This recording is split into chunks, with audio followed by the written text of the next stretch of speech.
voici un secret super important des maîtres du oui. Vous n'insisterez jamais assez.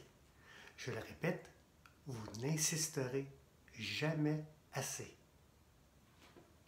Si vous croyez vraiment que le produit ou service que vous offrez concrétisera le rêve de vos clients, ne pensez-vous pas que vous devez les aider à surmonter leur peur de passer à l'action? Les rêves se réalisent dans l'action. Afin de les aider à maîtriser leur peur, vous devez toutefois d'abord vous-même affronter les vôtres. Visualisez-vous comme un maître du oui. Cela vous donnera le courage d'affronter la peur du refus, car personne n'aime se faire dire non. S'il vous vient envie d'abandonner, demandez-vous si vous avez vraiment donné le meilleur de vous-même. Devez-vous les abandonner, les laisser partir sans les bienfaits et avantages de votre produit? Si vous croyez vraiment qu'il s'agit d'un achat positif pour eux, vous n'insisterez jamais assez.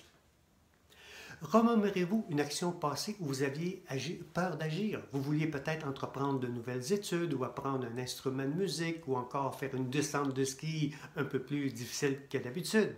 Puis un de vos amis était là pour vous dire « Hey, vas-y, vas-y, vas-y, tu peux le faire ». Imaginez si cette personne vous avait laissé avec vos peurs.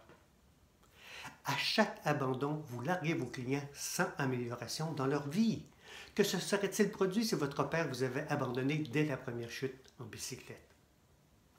Vous auriez certainement préféré qu'il insiste un peu plus. Imaginez ce que vous auriez pu accomplir si chacun de vos instituteurs, parents, entraîneurs ou mentors avait insisté davantage. Puisque l'action dont vous demandez à vos clients d'accomplir est positive pour eux, vous n'insisterez jamais assez.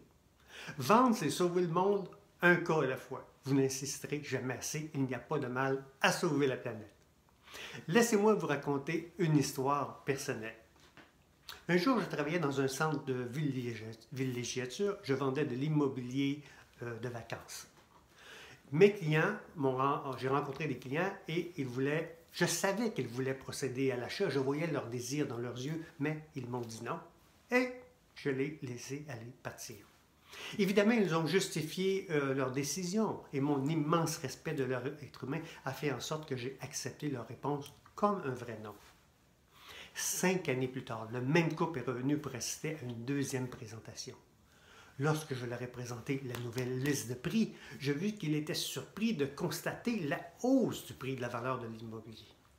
Je leur ai demandé de bien vouloir se prêter à un petit jeu, de prendre une feuille de papier et de noter tous les coûts de location qu'ils avaient dépensés dans les 5 dernières années. Ils ont rapidement complété la liste avec précision en se souvenant même de tous les coûts d'hébergement. Je leur ai ensuite demandé une question très importante. J'ai posé la question « Où est allé cet argent de location ?» On pouvait lire de plus en plus de déception sur leur visage. J'ai poursuivi ensuite en demandant d'additionner les frais d'hôtel à la hausse de prix de l'immobilier. Ils étaient de plus en plus consternés de réaliser tout ce qu'ils avaient perdu en coûts de location et en perte de hausse de valeur. Je leur ai alors demandé s'ils voulaient vraiment être locataires toute leur vie ou s'ils voulaient régler le problème une fois pour toutes. Et ils ont dit « On veut régler le problème ». À ma grande surprise, ils ont rajouté « Tu sais, Maxime, tu aurais dû insister ce jour-là. Tu étais un professionnel et tu aurais dû insister. » Quelle belle leçon! C'est vrai, j'aurais dû insister. Par manque d'expérience, je ne pouvais pas faire la différence entre un vrai non et un non qui veut dire continue, je ne suis pas assez convaincu. Vendre, c'est sauver le monde un cas à la fois. Lorsque vous capitulez, vous les abandonnez. Faites le bilan de vos dernières présentations. Ne tentez pas de justifier l'échec. Questionnez-vous honnêtement. Les ai-je abandonnés? Ai-je découvert leurs rêves? Ai-je trouvé comment mon produit peut les aider à réaliser leurs rêves? Et surtout, la bonne question, est-ce que je vais continuer d'abandonner mes clients ou si je vais insister un peu plus? Vous êtes un maître du oui. Votre mission, votre rôle est d'aider les gens à surmonter leurs peurs.